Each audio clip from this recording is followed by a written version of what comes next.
ბიძინა ივანიშვილმა მტკვარი ჰესი უკან გამოისყიდა. ჰიდროელექტროსადგური თანაინვესტირების ფონდმა ოფიციალურად 2024 წლის ზაფხულში გაყიდა. ეს გასხვისება თავიდანვე საეჭვო იყო, რადგან ივანიშვილის ფონდმა მალევე შემძენს საკრედიტო ხაზი გაუხსნა. ანუ ჰესის დაფინანსება ახალი ფორმით გააგრძელა.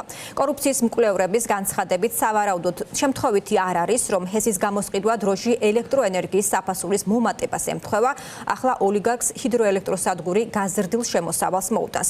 საზოგადოებას ვახსენებ, რომ სწორედ მტკვარი ჰესის პროექტის გამო წაუყენა გიორგი ბაჩიაშვილს ქართული ოცნების ხელისუფლებამ ერთ-ერთი ბრალი იმ საბაბით, რომ მშენებლობა გაჭიანურდა და ფულის გადახარჯვა მოხდა. თუმცა სხვა რამდენიმე ბრალთან ერთად ცოტა ხნის წინ მას ესეც აპატიეს.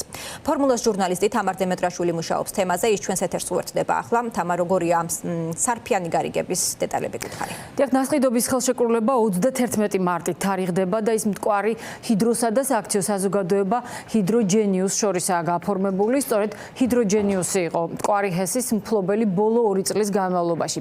ივანიშვილის თანაინვესტირების ფონდმა ჯერ კიდევ მშენებარე ჰესი სწორედ მათ გადაუფორმა, თუმცა რატომ და რამდენად გაყიდა და ახლა რატომ დაიბრუნა, უკან ეს კითხვები უპასუხოა.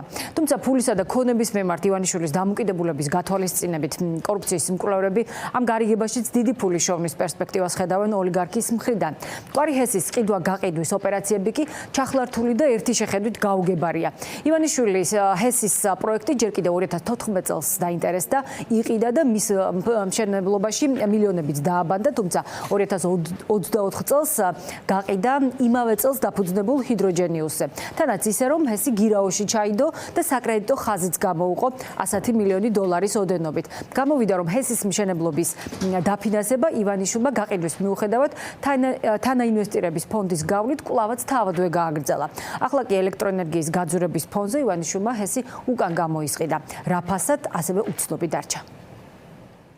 მორიგჯერზე, როდესაც ქართულ საზოგადოებას პრობლემა ექნება, როდესაც ქართული საზოგადოება ღარიბდება, გულისხმობ ამ შემთხვევაში ელექტროენერგიის საფასურის გაზრდას, აღმოჩნდება ხოლმე, რომ ივანიშვილი ამ ყველაფერზე ხეირობს და ივანიშვილი ახერხებს ყველაფერზე ფული იშოვნოს და ამ შემთხვევაშიც არ ვიცი უბრალოდ ამთხოვაა თუ არა, მაგრამ გაიზარდა ელექტროენერგიაზე საფასური და ივანიშვილმა დაიბრუნა საკუთრებაში მტკვარი ჰესი. თავის დროზე შემძენი კომპანიის რეალური მესაკუთრე ფაქტობრივად არ ჩანს, გულისხმობ ჰიდროჯენიუს, არა გვაქვს წარმოდგენა, რა სახსრებით შეიძლებოდა ამ კომპანიას გაეგრძელებინა მტკვარი ჰესის მშენებლობა. საინტერესოა, რომ მალევე თითქოს გაყიდვიდან მტკვარი ჰესს საკრედიტო ხაზი გაუხსნა ივანიშვილის თანაინვესტირების ფონდმა და ნაწილობრივ თავად ივანიშვილმა გააგრძელა ჰესის მშენებლობა. შესაძლებელია ეს გადაფორმება, გადმოფორმება მათ შორის უკავშირდებოდა მშენებლობისთვის საჭირო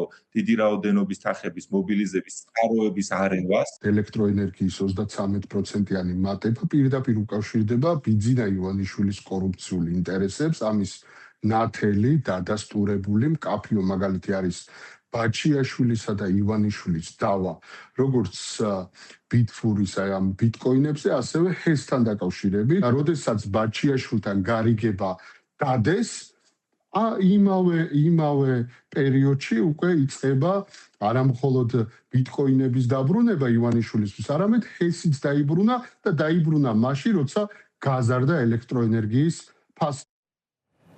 სწორედ მტკვარი ჰესის მშენებლობის ეს დახარჯული ფული იყო კიდევ ერთი ბრალის წარდგენის მიზეზი გიორგი ბაჩიაშვილისთვის. ივანიშვილმა ის თანხების გადახარჯვაში დაადანაშაულა, პროკურატურამ კი საქმე აღძრა და თანაინვესტირების ფონდის ყოფილი ხელმძღვანელის წინააღმდეგ სასამართლო განხილვებით დაიწყო.